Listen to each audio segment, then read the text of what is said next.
यह वर्ष जो है श्रद्धेय दत्तोपंत ठेंगड़ी का जन्म शताब्दी वर्ष चल रहा है।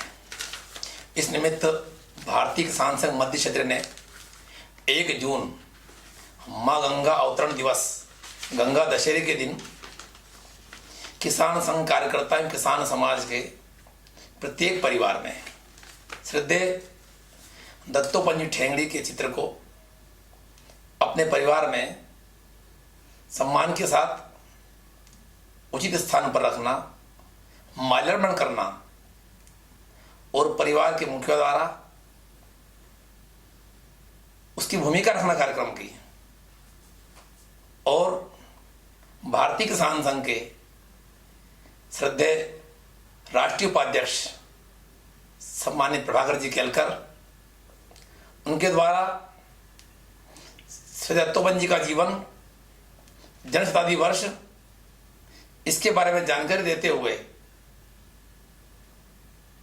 दत्तोपंत जी के जीवन में अपने विचार, जो उनके विचार थे राष्ट्र के बारे में, देश के बारे में, समाज के बारे में, वो समाज के बीच में रखना और स्वदेश स्वावलंबन किस प्रकार दत्तोपंत जी ने देश के स्वावलंबन के लिए स्वदेशी के माध्यम से एक मजबूत राष्ट्र की नींव रखी, विचार रखा, उसको लेकर हम सबको हमारे राष्ट्रीय उपाध्यक्ष श्रद्धेय केलकर जी का मार्गदर्शन प्राप्त होगा।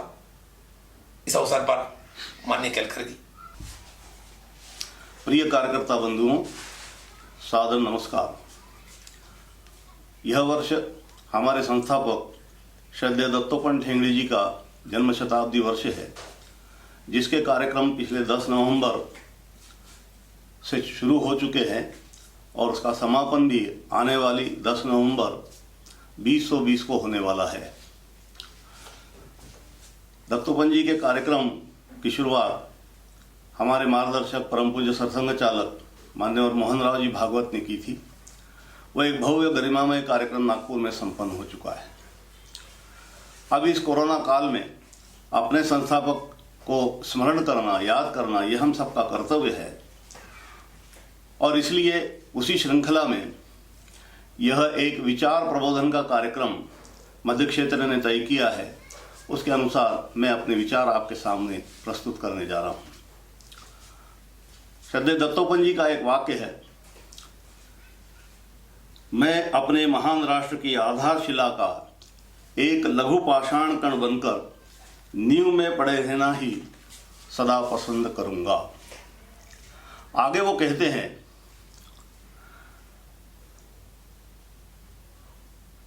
सरकार जो कर जनता देती है उसके पैसे उद्योगपतियों पर खर्च कर देती है। हमारी मांग है कि एक बार एक पंचवर्षीय योजना में ये सारा बजट का पैसा खेती पर, किसानी पर, किसानों पर व्यय करे तो देश क्या आर्थिक दृष्टि से कायाकल्प हो सकता है। आज तक किसी भी सरकार ने जो आवश्यकता है किसानों की, किसान क्षेत्र के लिए, सदा सर्वदा उसकी उपेक्षा की है। बंधुओं, हम देखते हैं कि आज कोरोना काल के अंदर जब सारे उद्योग, सारे ऊपरी आवरण, भौतिक संसाधन ठप हो गए, तब केवल मात्र किसानों की फैक्ट्रियां यानी खेती बाड़ी का काम निरंतर चलता रहा, दूध उत्पादन का काम चलता रहा और इसलिए मनुष्य की सामान्य जिंदगी में कभी कोई व्यवधान नहीं आया। इसी से स्पष्ट होता है कि जो भारतीय किसान संघ की अवधारणा है, जो श्रद्धेय दत्तोपंत जी ने स्थापित की कि खेती किसानी ये जीव मात्र के संरक्षण का सर्वोत्तम उपाय है, ये आज सिद्ध हो गया है। ऐसे महान विचारक, महामानव श्रद्धेय राष्ट्र ऋषि श्रद्धेय दत्तोपंत ठेंगड़ी जी का यह जन्म शताब्दी वर्ष हमारे लिए एक गौरवपूर्ण अवसर है और इसलिए उनका स्मरण बार बार करना यह हमारा कर्तव्य भी है और उससे हमको हमारे काम का मार्गदर्शन भी प्राप्त होता है। श्रद्धेय दत्तोपंत ठेंगड़ी जी का जन्म 10 नवंबर 1920 को दीपावली के दिन हुआ था। इसका अर्थ है कि घना अंधकार को हटाते हुए वे समाज को एक रोशनी, एक आलोक, एक प्रकाश देने के लिए मानव धरती पर उन्होंने अपना पदार्पण किया था। उनकी माता जानकी देवी और पिता बापूराव ठेंगड़ी, पिताजी प्रसिद्ध वकील थे। माता जानकी देवी अत्यंत भक्तिमती, वात्सल्यमयी, ममतामयी मूर्ति थी और इसलिए उनके जीवन का प्रभाव श्रद्धेय दत्तोपंत जी पर स्वाभाविक रूप से सर्वाधिक हुआ है। हम देखते हैं कि परिवर्तित काल के अंदर जो पीड़ा श्रद्धेय दत्तोपंत जी के कार्यों में दिखाई देती थी, सर्वसाधारण मनुष्यों के लिए, मजदूरों के लिए, किसानों के लिए, हाशिए पर पड़े के वे लोगों के लिए, नागरिकों के लिए, वो ये पूंजी उनको अपनी माताजी से ही मिली थी। माताजी का एक प्रसंग है कि उनके यहाँ पर घर में काम करने वाली एक महिला, उसकी बच्ची को टीबी हो गया और वह अत्यंत पीड़ित थी। काम में उसका मन नहीं लगता था। माँ का 7 वर्ष की बालिका।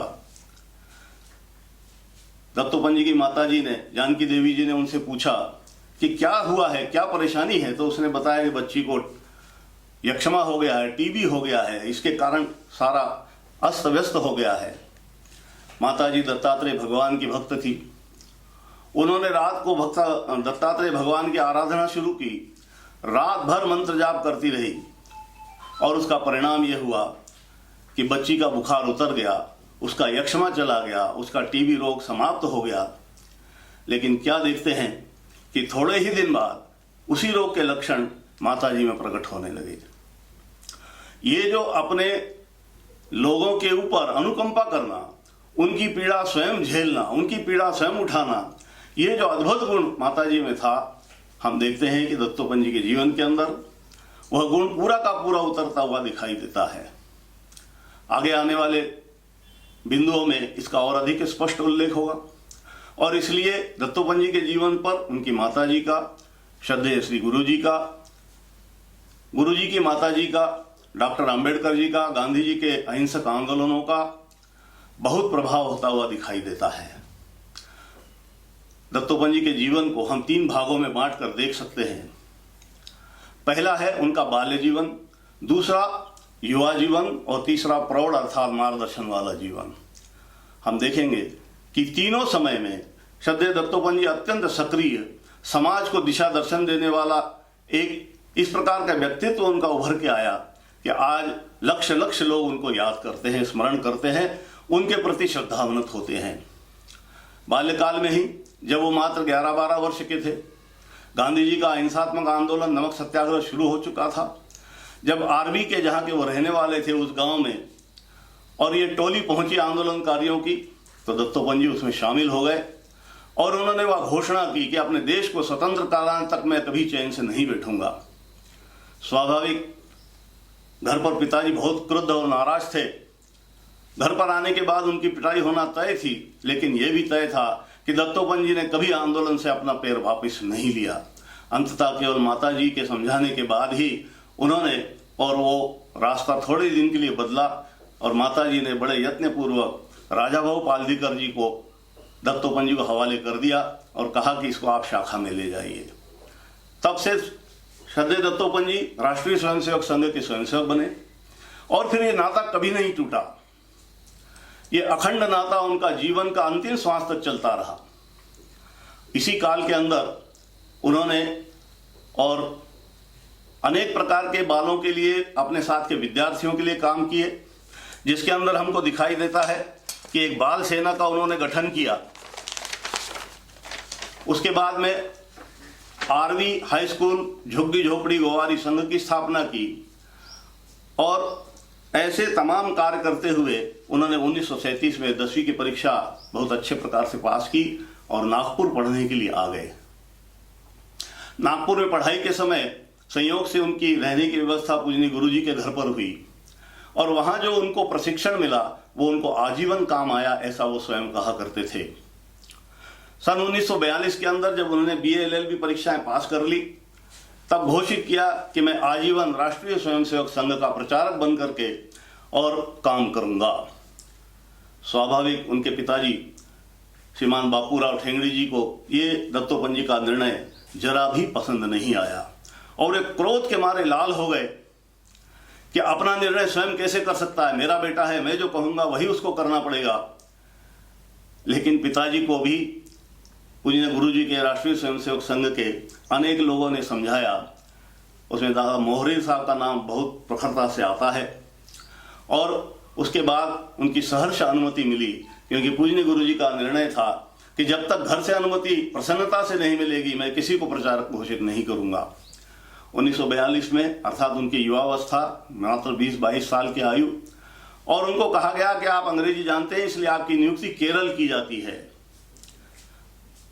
दत्तोपंत जी ने सहर्ष इस निर्णय को स्वीकार किया और केरल के लिए चल पड़े। जब केरल में पहुंचे, अनेक प्रकार के प्रयत्न करने के बाद भी वहां का बुद्धिजीवी वर्ग संघ की शाखा में आने को या उससे जुड़ने को तैयार नहीं था। और अंत में एक दिन उन्होंने उनकी विदाई जैसा कार्यक्रम करते हुए कहा, दत्तोपंत आपको नागपुर वापस चले जाना चाहिए। तब एक ऐसी स्थिति थी कि जब दत्तोपंत जी को लगा था कि शायद अब मैं गुरुजी के आदेश की पालना पूरी तरह से नहीं कर सकूंगा, ऐसे में उनको एक आशा की किरण दिखाई दी। भारतीय किसान संघ केरल के वर्तमान अध्यक्ष, उनके पिताजी ने कहा कि अच्छा तुम यहीं रहो, मैं तुम्हारी व्यवस्था करूंगा। वो कभी शाखा में नहीं आए, लेकिन दत्तोपंत जी को उन्होंने उत्साह दिलाया और पहली शाखा केरल के अंदर प्रारंभ हुई। केरल से तत्काल बाद उनको बंगाल भेजा गया। बंगाल का विपरीत मौसम उनको सहन नहीं हुआ तो कुछ अस्वस्थ हुए और फिर नागपुर आए। हम देखते हैं कि नागपुर में विद्यार्थी परिषद की स्थापना में उन्होंने बहुत महत्वपूर्ण भूमिका निभाई। और उसके बाद में भारतीय जनसंघ, और फिर 1955 में मात्र स्वयं की जब 32-35 वर्ष की आयु थी, उस समय भारतीय मजदूर संघ केवल देश का ही नहीं तो विश्व का सबसे बड़ा और मजदूर आंदोलन या श्रमिक संगठन खड़ा कर दिया। ये उनकी अद्भुत प्रतिभा का परिचय हमको यहाँ से मिलना प्रारंभ होता है। राष्ट्रीय स्वयंसेवक संघ की प्रेरणा से जो अनेकानेक संगठन चले, उसमें से 7-8 संगठनों की स्थापना हमारे दत्तोपंत जी ने की है। अनेकों संगठन, लगभग 30-40 संगठनों का सैद्धांतिक तत्व निरूपण, उनके लिए अपने सैद्धांतिक विचारों का प्रबोधन श्रद्धेय दत्तोपंत जी ने किया है।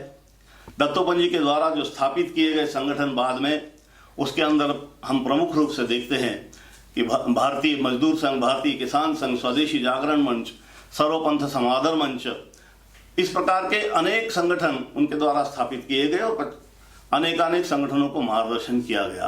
अपने जीवन में इतनी व्यस्तता होते हुए भी उन्होंने कार्यकर्ताओं की सदैव चिंता की, अनेकानेक पुस्तकें लिखी। आप आश्चर्य करेंगे कि 30 से 35 देशों की यात्रा करने के बाद भी उन्होंने लगभग 35 पुस्तकें हिंदी में, 10 किताबें मराठी में, 10 किताबें अंग्रेजी में और लगभग 12 किताबों की प्रस्तावना जो एक पुस्तक के आकार की ही थी, ऐसी लगभग 60 के करीब पुस्तकें लिखी हैं।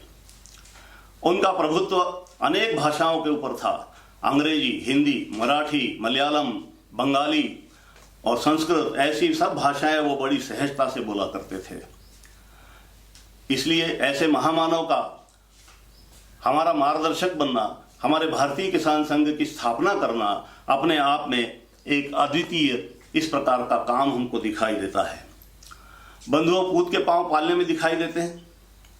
जब उनकी इस प्रकार की प्रतिभा दिखाई दी, तब उनको ये कहा गया कि आप भारतीय किसान संघ के स्थापना के बहुत पहले ये कहा गया कि आप भारतीय जनसंघ के और संगठन मंत्री बन के थोड़ा अनुभव प्राप्त करिए। और इस प्रकार से भारतीय मजदूर किसान संघ के, भारतीय मजदूर संघ के और उसके पहले भारतीय जनसंघ के वो संगठन मंत्री रहे। उसी समय ये ध्यान में आया कि मजदूर क्षेत्र के अंदर कम्युनिस्ट साम्यवादी विचारधारा का बहुत प्रबल प्रभाव है। तब पूजनीय गुरुजी को लगा कि श्रमिक क्षेत्र दिशाहीन अथवा साम्यवादी प्रभाव में आ रहा है, तो उसमें राष्ट्रवादी विचारों का या देशभक्ति के विचारों का समावेश होना अत्यंत आवश्यक है।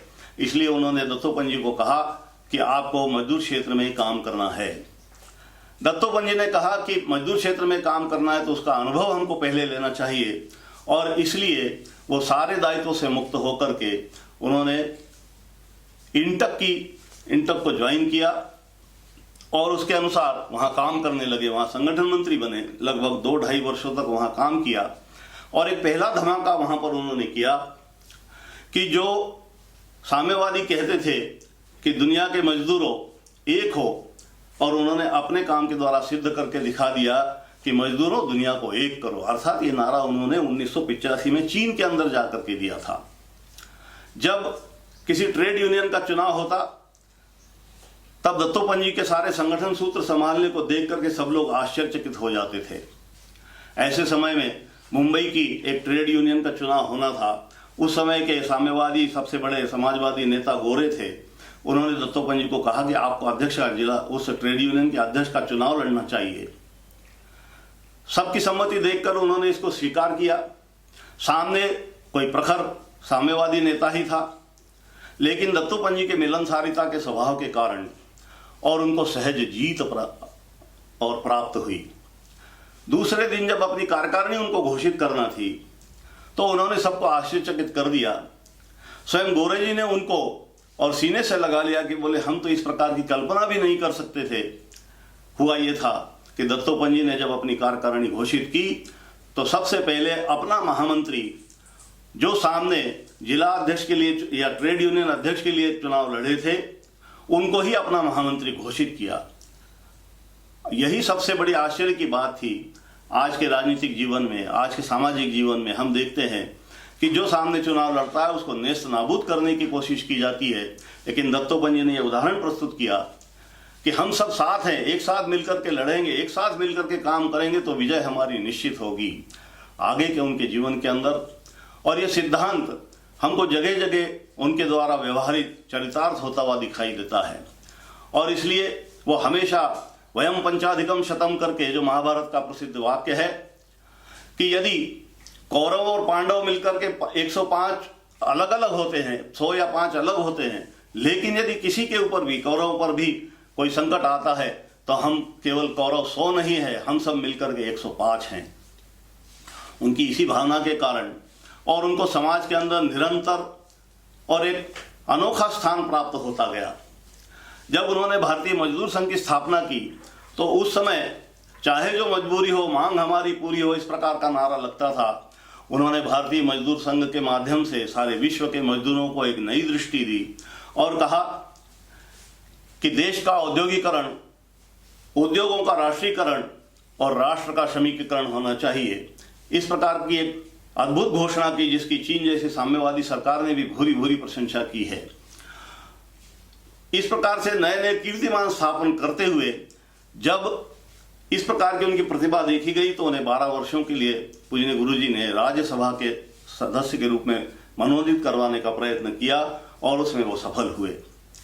इस 12 वर्षों के काल में उन्होंने संपूर्ण लोकतांत्रिक पद्धति का, राज्यसभा का गहन अध्ययन किया और इसी समय भगवान विश्वकर्मा यही सर्वश्रेष्ठ मजदूरों के नेता हैं, सबसे पहले और शिल्पी हैं, इस प्रकार की स्थापना करते हुए संपूर्ण संसद से विश्वकर्मा दिवस यानी विश्वकर्मा जयंती जो आज भारतीय मजदूर संघ के द्वारा 17 सितंबर को मनाई जाती है, संपूर्ण देश के सभी उद्योगों के अंदर ये स्थापना हो चुकी है, मान्यता हो चुकी है। अब 1 मई मजदूर दिवस को लगभग लोग, कारखाने के लोग भूल चुके हैं। ऐसे अनेकानेक कीर्तिमान स्थापित करते हुए मजदूरों के बात को चीन से मनवाते हुए और जब उनको ये भारतीय किसान संघ का यानी किसानों का क्षेत्र जो उपेक्षित पड़ा था उसकी स्थापना करने का या उसमें काम करने के लिए उनको इंगित किया गया, तब सबसे पहले वो पूरे देश का भ्रमण करते रहे कि आखिर किसान क्षेत्र क्या है, आखिर किसानों की समस्याएं क्या है, आखिर खेतीबाड़ी के बारे में क्या सोचा जाना चाहिए। हम देखते हैं कि अनेक वर्षों तक राष्ट्रीय स्वयंसेवक संघ के अंदर ये विचार यानी मजदूर किसान क्षेत्र में काम होना चाहिए, ये 1967 से पहली बार यानी बाला साहेब देवरा जी के माध्यम से आया था। 1973 में फिर विचार आया और उसके बाद में फिर आपातकाल की घोषणा हुई, लेकिन श्रद्धेय दत्तोपंत ठेंगड़ी इसका शोध लगातार करते रहे और एक 12 वर्षों की तपस्या के बाद में, 12 वर्षों की खोज के बाद में हम देखते हैं कि 1979 4 मार्च 1979 को भारतीय किसान संघ की स्थापना श्रद्धेय दत्तोपंत जी के द्वारा कोटा में हजारों किसानों के सामने अपनी भावनाएं प्रकट करते हुए की गई। वास्तव में किसान इतिहास के अंदर ये दिन यानी 4 मार्च एक स्वर्ण अक्षरों में लिखा जाने वाला दिन है। उस दिन भारतीय किसान संघ की परिभाषा भी वहां पर घोषित की। श्रद्धेय दत्तोपंत जी ने कहा कि किसानों के लिए, किसानों के द्वारा चलाया जाने वाला गैर राजनीतिक संगठन यानी भारतीय किसान संघ है। आज तक जो किसानों के बीच में काम करने वाले नेता या लोग थे, वे केवल जिनके पास जमीन है उनको ही किसान मानते थे। भारतीय मजदूर संघ के माध्यम से भारतीय किसान संघ के माध्यम से श्रद्धेय ठेंगड़ी जी ने एक नई अवधारणा दी कि जो खेती में प्रत्यक्ष काम करते हैं, जिनके नाम से खेती है, जो कारीगर हैं, जो प्रत्यक्ष अप्रत्यक्ष रूप से किसानों का सहयोग करते हैं, वे सभी किसानों की परिभाषा में आएंगे और गांव एक परिवार होगा। इस प्रकार की कल्पना देते हुए गांव के अंदर रहने वाला प्रत्येक व्यक्ति जो किसानों को प्रत्यक्ष अप्रत्यक्ष सहयोग करता है, ये भारतीय किसान संघ का सदस्य उसी दिन से गिना जाने लगा था। ये एक नई अवधारणा थी। सामान्यतः किसान जगत के अंदर इसको स्वीकार करने के लिए काफी समय लगने वाला था, लेकिन दत्तोपंत जी का एक ही हमेशा कहना रहता था, धीरे धीरे रे मना, धीरे धीरे सब कुछ होए, माली सींचे सो घड़ा, ऋतु आवे तो फल होए। अर्थात हमको धैर्य से, बड़े आनंद से धीरे धीरे अपना काम करते जाना चाहिए।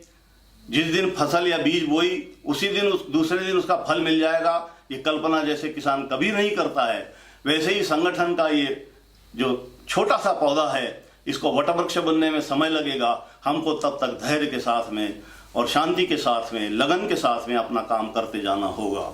उनके इस मार्गदर्शन का परिणाम है कि भारतीय किसान संघ आज भारत का यानी अपने देश का सबसे बड़ा किसान संगठन बनकर के खड़ा हुआ है और उसके जो जीवन मूल्य हैं, उसके जो सिद्धांत हैं, आज धीरे धीरे पूरे देश के अंदर और सभी किसान क्षेत्रों में यानी सभी प्रदेशों के किसानों में ये परिव्याप्त होते जा रहे हैं, उनको स्वीकार करते जा रहे हैं। उनकी द्वारा दिए गए ये सिद्धांत इस प्रकार से स्वीकार होना वास्तव में यही दत्तोपंत जी के मार्गदर्शन की श्रेष्ठता है, यही दत्तोपंत जी के मार्गदर्शन का और सही प्रकार से देखने का हमारा दृष्टिकोण होगा। हम देखते हैं कि जब 1979 में भारतीय किसान संघ की स्थापना हुई तो हमारे श्रद्धेय दत्तोपंत जी की आयु उस समय कितनी रही होगी? 1920 में उनका जन्म हुआ था तो लगभग 52 वर्षों की आयु थी। इस समय तक वो राज्यसभा का अनुभव भी ले चुके थे। यहाँ एक बात उल्लेख करना आवश्यक है कि जब देश के अंदर 1975 में आपातकाल लगा, उस समय जब अन्य नेता गिरफ्तार हो गए, तब आपातकाल के अंदर आंदोलन की यानी आपातकाल का विरोध करने की जो समिति बनी थी, उसका नेतृत्व श्रद्धेय दत्तोपंत जी के पास आ चुका था। लगातार 2 वर्षों तक सफलतापूर्वक महासचिव के नाते उसका और नेतृत्व करते रहे। उनकी संगठन कुशलता ही थी कि वो समिति विजयी बनकर के बाहर निकली और स्वाभाविक उस समय के जो तमाम राजनीतिक नेता थे, जिसके अंदर मधु लिमय से लेकर के समाजवादी, साम्यवादी, जनता कांग्रेस, सभी लोग ये अपेक्षा रखते थे कि अब दत्तोपंत जी भी राजनीति में आएंगे, उनका मार्गदर्शन अब राजनीति को भी प्राप्त होगा।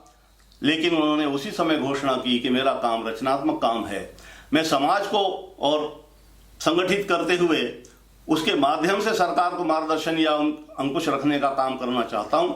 और उन्होंने इस प्रकार से अपने आप को राजनीति से अलिप्त कर लिया कि जैसे कभी कोई उसका वास्ता ही न रहा हो। ये जो उनका एक निरपेक्ष भाव था, जैसे कृष्ण ने कहा कि सब कुछ करते हुए भी हम कहीं भी लिप्त न हो, हमको दिखाई देता है कि भगवान कृष्ण के इस बात को उन्होंने अपने जीवन के अंदर और उतारा था, उसकी स्पष्टता हमको दिखाई देती है। बंधुओं, यहाँ पर एक व्यक्ति के अंदर कितनी सारी बातें हो सकती हैं, कितने गुण हो सकते हैं, ये हमको दत्तोपंत जी के अंदर दिखाई देता है।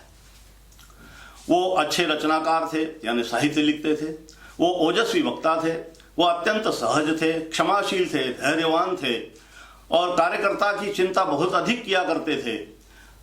इसके साथ साथ संगठन के तो वो मर्मज्ञ थे ही। तो ऐसे साहित्यकार, रचनाकार, वक्ता, एक पितृतुल्य इस प्रकार का भाव, सबको संभालने का भाव, ये जो हमको अद्भुत गुण उनके अंदर एक साथ दिखाई देते हैं। कांग्रेस के बहुत वरिष्ठ नेता हो गए मनसुख लाल हाथी, उन्होंने कहा था, या अनेक लोगों ने बाद में भी कहा कि कोई लेखक होता है तो वक्ता नहीं होता, कोई वक्ता होता है तो लेखक नहीं होता, कोई और ये दोनों चीजें नहीं होती है तो कोई सामाजिक काम करता है तो वो अच्छा वक्ता नहीं होता। लेकिन ये सारे गुण एक ही जगह पर अगर दिखाई देते हैं तो ये श्रद्धेय दत्तोपंत ठेंगड़ी जी के अंदर दिखाई देते थे। इस प्रकार की भूरी भूरी प्रशंसा उनकी और बार बार होती रही है। एक बार दत्तोपंत जी के मन में आया कि एक और मेहता जी करके बहुत अच्छे कांग्रेस के नेता थे, अच्छे वक्ता, अच्छे संस्कृति मर्मज्ञ, तो उन्होंने उनसे कहा कि अरे आप अपने सारे अनुभव और अपनी जीवनी लेखक के अंदर क्यों नहीं लिखते। तो मेहता जी ने उलट करके दत्तोपंत जी से ही प्रश्न किया, दत्तोपंत जी क्या आप संघ के प्रचारक हैं? उन्होंने कहा हाँ। तब उन्होंने कहा कि आप संस्कृति को अच्छी तरह से जानते हैं, हमारे किस ऋषि मुनि ने, किन वेदों के लेखकों ने, किन लोगों ने अपना जीवन चरित्र लिख करके रखा है जो मैं लिख करके रखूं और आप जैसा व्यक्ति मुझसे अपेक्षा करता है। इस उदाहरण को वो बार बार सुनाया करते थे और इसलिए सुनाते थे कि हमको प्रसिद्धि परांगमुख रहना चाहिए, हम क्या कर रहे हैं ये हमको समझना चाहिए, लेकिन हम किसके लिए कर रहे हैं? तो हम अपनी भारत माता के लिए कर रहे हैं। भारत माता के लिए कर रहे हैं यानी कोई उपकार नहीं कर रहे हैं, कोई हमको प्रतिफल नहीं चाहिए। इस प्रकार का वो बारंबार बताया करते थे। एक उदाहरण उनके जीवन का हमेशा आया करता था, वो था डॉक्टर बाबा साहेब अम्बेडकर का। उनके प्रति अत्यंत निकटता उनकी थी। एक बार जब ऐसे ही गपशप हो रही थी तब किसी कार्यकर्ता ने डॉक्टर बाबा साहब से पूछा कि बाबा साहब किसी संगठन की अवनति का क्या कारण होता है और कोई संगठन निरंतर उन्नति कैसे कर सकता है। तो बाबा साहब ने जो दृष्टांत दिया दत्तोपंत जी के अनेक बैठकों में हमने सुना है, वो कहते थे कि जब संगठन की सफलता अपने शिखर पर चढ़ती है, उस शिखर पर चढ़ते हुए जो ऊपर कलश रखने की बारी आती है, यानी श्रेय किसको दिया जाए, ये जब बात आती है तो जिस संगठन के कार्यकर्ता एक दूसरे को कंधे से कंधा मिला करके और वो कलश लेकर के धीरे धीरे ऊपर जा करके और इस मंदिर पर या उस सफलता के शिखर पर वो कलश जब सफलता से रखते हैं तो समझना चाहिए कि वो संगठन कभी भी समाप्त नहीं हो सकता। उस संगठन का कोई बाहरी व्यक्ति नुकसान नहीं कर सकता। लेकिन जब कलश चलाने की बारी आती है, जब सफलता का श्रेय लेने की बारी आती है, जिस संगठन के कार्यकर्ता एक दूसरे के पैर खींचते हैं, एक दूसरे का टांग खिंचाई करते हैं, जैसा आज राजनीतिक क्षेत्रों में अन्य अन्य मामलों में दिखाई देता है, वैसा यदि होता है तो वो संगठन, उसका कोई भविष्य नहीं है, वह धराशायी होगा, वो कभी देश के लिए कोई मार्गदर्शन का काम नहीं कर सकेगा। भारतीय किसान संघ के कार्यकर्ता के नाते हमको ये बात ध्यान रखना चाहिए कि हमने भारतीय किसान संघ का काम इसलिए स्वीकार किया है, हमने देश का काम इसलिए स्वीकार किया है कि हमारा देश दुनिया के अंदर सिरमौर बने, उसकी जय जयकार हो, भारत माता की जय जयकार जैसे आज से सैकड़ों वर्षों पूर्व सारे विश्व के हर देश के अंदर थी, क्योंकि हमारे संस्कृति के चिन्ह वहां मिलते हैं। ऐसा ही करने के लिए, ऐसे ही हमारे देश को फिर से बनाने के लिए हम सब लोग काम कर रहे हैं। और इसलिए दत्तोपंत जी का ये जो एक मार्गदर्शन है हमारे लिए हमेशा हमेशा के लिए एक धरोहर है, एक पूंजी है। कार्यकर्ता बंधुओं, हमारे कार्यक्रम निरंतर जारी हैं, चलते रहेंगे, काम भी बराबर चलता रहेगा। और ऐसे समय में जब दत्तोपंत जी का जन्म शताब्दी वर्ष है, तब हम क्या उनको अपना समर्पित कर सकते हैं, ये हमको सोचना चाहिए। क्या मैं कुछ समय दे करके, अपना घर छोड़ करके कुछ महीनों के लिए विस्तारक जा सकता हूं, या मैं प्रतिदिन इतना समय दूंगा, इस प्रकार का संकल्प कर सकता हूं, या यदि मैं किसान संघ को, संगठन को कुछ सहयोग देता हूं तो उसको कितना बढ़ा करके दे सकता हूं, ऐसा विचार कर सकता हूं। ऐसा विचार करते हुए अपने आप को परखते रहना चाहिए। हम जितना अपने आप को परखेंगे, जितना अपनी ओर देखेंगे, उतना हमारा संगठन ये गौरवशाली स्थान पर चलता चला जाएगा। बंधुओं, उनके जीवन के बारे में बहुत अधिक बोलने का कोई ये समय नहीं है, लेकिन 3 दिशाओं में उन्होंने जो काम किया उसका उल्लेख करके हम आगे बढ़ेंगे। जब वो श्रमिक क्षेत्र के अंदर काम कर रहे थे, तब उस समय हमारे देश के सभी विद्वान पश्चिम की तरफ देखा करते थे। ऐसे समय में उन्होंने तीसरा पर्याय नाम की एक पुस्तक लिखी, जिसका अर्थ था कि भारत ही सारे विश्व को सच्चा मार्गदर्शन दे सकता है, और भारत के मार्गदर्शन में अगर विश्व चलेगा तो विश्व में शांति रहेगी। इस तीसरा पर्याय पुस्तक के ऊपर स्वामी वरदानंद जी भारती, जो नागपुर के प्रखर वेदांती थे, वो लिखते हैं कि जब उन्होंने मनुस्मृति का भाष्य लिखा तो 83 बार इस पुस्तक का उल्लेख किया है कि उन्होंने ये वाक्य, ये उद्धरण, ये और बातें तीसरा पर्याय नामक पुस्तक से प्राप्त की। तो हम समझ सकते हैं कि कितनी महत्वपूर्ण वो पुस्तक है। इसी प्रकार से कार्यकर्ता एक पुस्तक उनकी अत्यंत महत्वपूर्ण है, जिसके अंदर कार्यकर्ता उसकी ध्येय निष्ठा, उसके काम की पद्धति, इन सारी बातों का विश्लेषण किया गया है। आपको आश्चर्य होगा कि ये करते करते ही और उनकी आयु लगभग पूरी होने के लिए आ गई थी। जब वो बाबा साहब आम्बेडकर जी के ऊपर पुस्तक लिख रहे थे और वो पुस्तक पूरी होने के बाद में माननीय मोहन राव जी भागवत कहते हैं कि वो पुस्तक पूरी होने के बाद में उन्होंने कहा कि मुझे जो संघ ने काम दिया था मैंने पूरा कर दिया है, अब मेरे जीवन के सारे काम पूर्ण हो चुके हैं। कि हम देखते हैं कि उसके लगभग 1 माह बाद ही दत्तोपंत जी ने और अपना काम पूरा करते हुए इस शरीर से विदा ले ली थी।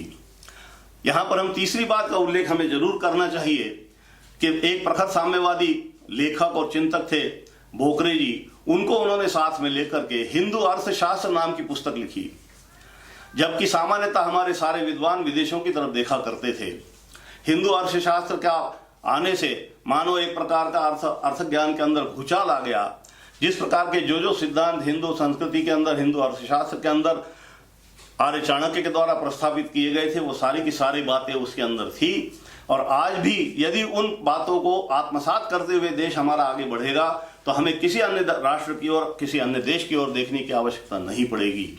ऐसे में हम देखते हैं कि आज कोरोना काल के समय भारत जब अपने स्वाभिमान के साथ में अपने पैरों पर खड़ा होकर के एक प्रकार की चुनौती बनता जा रहा है, तब दुनिया की बड़ी बड़ी ताकतें हमारे देश को चारों तरफ से घेर कर एक प्रकार से नीचा दिखाने की कोशिश कर रही है। चाहे वो अमेरिका हो, चाहे वो चाइना हो, या चाइना ने फंसा करके नेपाल को अपने साथ करके इस प्रकार की चुनौती खड़ी की हो, सीमा विवाद खड़ा किया हो। ऐसे समय में हमारे समस्त देशवासियों से मैं एक अपील करना चाहता हूं, बंधुओं, किसी भी देश को कोई सरकार नहीं बना सकती, कोई सरकार किसी भी देश का नाम बहुत ऊपर रोशन नहीं कर ले जा सकती जब तक उसके अंदर देश की जनता का सहभाग ना हो। हमारी ये पक्की धारणा है कि देश की जनता जागरूक होगी, संगठित होगी, अपने अधिकारों के प्रति, अपने कर्तव्यों के प्रति सजग होगी, तो उस देश को कोई लूट नहीं सकता। आज हमको दिखाई देता है कि चीन ने इस महामारी को इसीलिए फैलाया कि सारे विश्व के अंदर अपना पंजा वो गड़ा सके। ऐसे समय में चीन के ऊपर अविश्वास करके वहाँ की सारी कंपनियां अपने देश के अंदर आना चाहती हैं। तो मैं यहाँ दत्तोपंत जी का एक बहुत वाक्य सबको बताना चाहता हूँ। वो कहते थे कि हमको पश्चिमीकरण के बिना आधुनिकीकरण की तरफ जाना चाहिए। अर्थात पश्चिम से कोई अच्छा विचार, कोई अच्छी टेक्नोलॉजी आती है तो उसे हम अपनी कसौटी पर परखें, उतारें और फिर स्वीकार करें। पश्चिम का है इसलिए अच्छा है, यह धारणा ठीक नहीं है। हमारे यहाँ पर दुर्भाग्यवश यही धारणा अनेक वर्षों तक चलती आई है, जिसके अंदर अब धीरे धीरे परिवर्तन हो रहा है। कल ही और जो हमारे अरुणाचल के प्रसिद्ध विद्वान हैं, उन्होंने कहा कि यदि चीन को हमें मात देना है तो सरकार नहीं, जनता को संकल्प करना पड़ेगा कि हम चीनी सामानों का उपयोग नहीं करेंगे।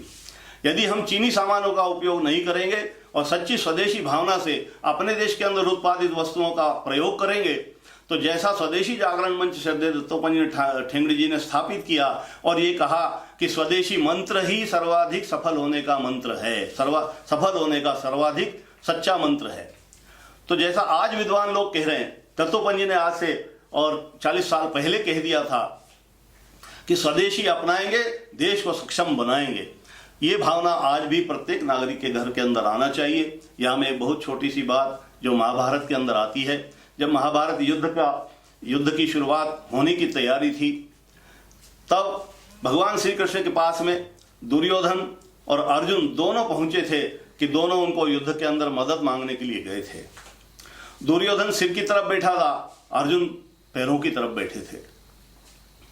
स्वाभाविक कृष्ण ने जब अर्जुन को पहली बार देखा तो उन्होंने दुर्योधन को कहा कि दुर्योधन, पहला अधिकार अर्जुन का है और इसलिए मैं अपनी सारी शक्तियों का, अपनी सारे सेना का 2 भाग में विभाजित कर देता हूं, उसमें से अर्जुन पहले मांग लेगा, बाद में तुम्हारी होगा। दुर्योधन को लगा था, श्री कृष्ण ने कहा कि ये मेरी नारायणी सेना एक तरफ होगी और मैं अकेला निशस्त्र एक तरफ रहूंगा। अर्जुन, तुम सोच समझ के मांग लो तुम्हें क्या चाहिए। अर्जुन ने पहले तो दुर्योधन सोचता रहा कि इसने अगर नारायणी सेना मांग ली तो इस निशस्त्र कृष्ण को लेकर के मैं क्या करूंगा, लेकिन उसे बहुत आश्चर्य हुआ जब अर्जुन ने और नारायणी सेना की तरफ उपेक्षा करके भगवान कृष्ण को अपनी तरफ मांग लिया। दुर्योधन अपने आप में प्रसन्न हुआ। मैं इस उदाहरण को इसलिए बता रहा हूं कि हमको विदेशों का सहूलियत वाला सामान नहीं चाहिए। हम दुर्योधन नहीं है, हम धर्म पर चलने वाले अर्जुन है, जो कृष्ण को चाहते हैं, भारत माता को चाहते हैं। उसकी सेवा का संकल्प हमारा है। जितना हम स्वदेशी अपनाएंगे उतना भारत माता को अपनाएंगे। देश का प्रत्येक नागरिक ये संकल्प करे और इस समय के अंदर, इस कठिन समय के अंदर जब शक्तियां हमारी तरफ देख रही हैं, तब उनको स्वागत करने की तैयारी करें और हमारा स्वदेशी के आधार के ऊपर आत्मनिर्भर, स्वावलंबी, सक्षम भारत बनाकर खड़े करें। दत्तोपंत जी की जन्म शताब्दी के समय में इस संकल्प को साकार करने का ये उत्तम अवसर भगवान ने हमको दिया है। साथ ही साथ हम वो लोग हैं जिनको दुनिया का सर्वोत्तम काम करने का अवसर मिला है, क्योंकि अन्न ही या खेती ही जीव मात्र के प्राणी रक्षा का सर्वोत्तम उपाय है। इसलिए मैं आप सबसे अपील करता हूं कि आप आकर्षणों में न फंसें। आज हमको लगता होगा कि चीनी माल सस्ता है, विदेशी माल अच्छा है, लेकिन जापान का उदाहरण अपने सामने रखिए। उन्होंने कभी विदेशी माल नहीं खरीदा और आज जापान सारी दुनिया का मार्गदर्शक है। यही नीति हम अपनाएंगे तो आने वाले समय में भारत माता की पूजा सारी दुनिया में होगी। केवल हम सबको संकल्पबद्ध होकर खड़े होने की आवश्यकता है। भारत माता की जय। श्रद्धेय दत्तोपंत जी अमर रहें।